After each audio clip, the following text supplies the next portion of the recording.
If I open my CSS folder and we go to style.css, there is something called margins that allow us to add some spacing. So let's imagine within our H1 element, I want to provide some margin left. Now I could add it right here and that would be fine. And you know what? Some developers do prefer that. In my case, I've found that it's not best for me. I prefer to have each property on its own line. It's easier for my eyes to absorb, but you can decide for yourself. Anyhow, so let's say I want to provide some margin left. And let's say we want to do 50, and there's a unit of measurement that's very common for websites, and that's called pixels. You will quickly become acquainted with them, but there are some other options as well, such as percentages and ems. For now, we will stick with pixels. Notice again, my property name is margin left, then a colon, then the value is 50 px, and then we end it with a semicolon. Let's come back and load the page. And now can you see that we've added some spacing? We've added a bit of margin on the left side of the heading 1 tag. But now, if we want some room all around, notice this right here is up against the edge. It sounds like we need to add some to that as well. Let's come back to HTML. And it seems that with the paragraph tag, we should add the same thing. So now I'm going to reference all paragraph elements, and then I'm going to type the exact same thing.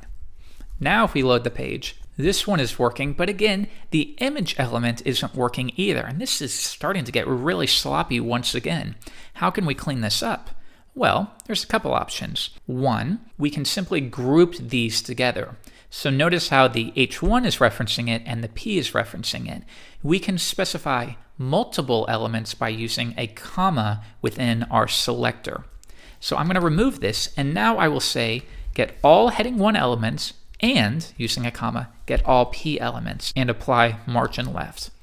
If I load the page, we're getting the exact same effect, but we've cleaned it up a good bit.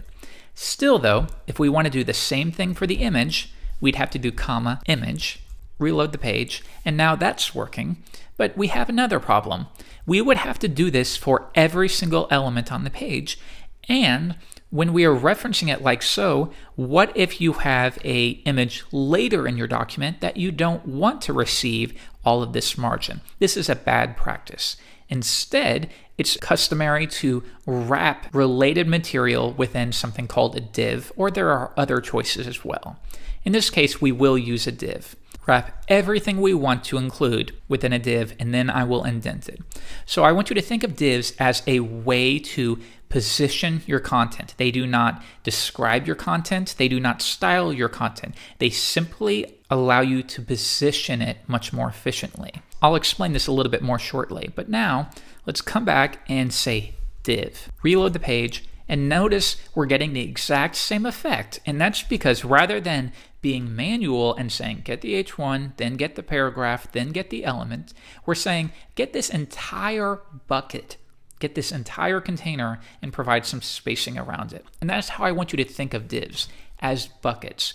When you wrap elements, any number of elements within a div or a bucket, you're saying, I'm going to put all of this stuff within this bucket. That way I can easily move it around when I need to, and I don't have to pick up each element or each toy or each item one at a time. I just pick up the bucket and move it around or position it however I need to. This is the only purpose of a div, to assist you with positioning or styling your content. Again, it has no semantic value. It has no specific stylistic value. It's just a bucket, but you'll find you'll use it quite a bit.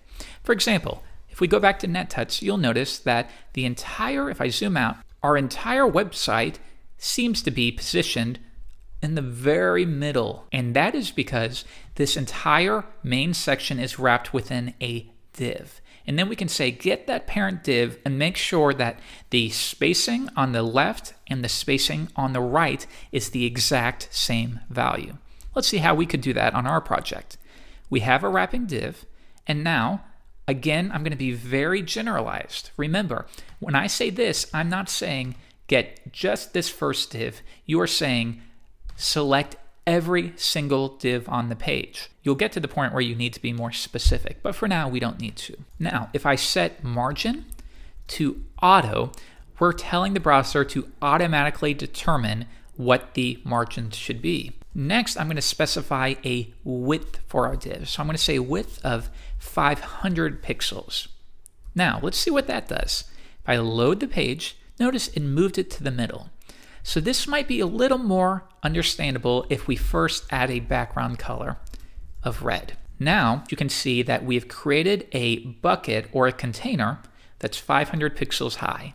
The height, because it has not been explicitly stated here, will be determined by the height of all of the content within the bucket. Now, when we add margin, auto, we are saying, I want you to make the margin left and the margin right of this div identical, the exact same width. And the only way that's possible is if this is perfectly centered on the page. That way, the spacing on the left will be 400 pixels or so, and the spacing on the right will have to be the exact same value. I'll refresh, and now we are getting the same effect, and this is something you'll do quite often when building maybe your first website, is you will create a wrapping container, and then you will center it on the page. So already, we're getting the glimpse of how you would build an actual website. Good job. Once again though, within this div, we had a new section, and we'll give this a heading to My New Section. Remember, you would only wrap this new section within a div if you had a reason to. Just don't do it by default, always adding divs. This is what's known as divitis. Too many divs when you don't need to. We're going to accept that we need it for this case. Well, now watch what happens. Refresh, and now we are styling every div. You can see this more clearly if I were to say text align, get the text and align it to the center. Refresh, notice it's being applied to this as well. So if you want to only reference a parent div, we need a way to identify it, and you'll learn that in the next episode.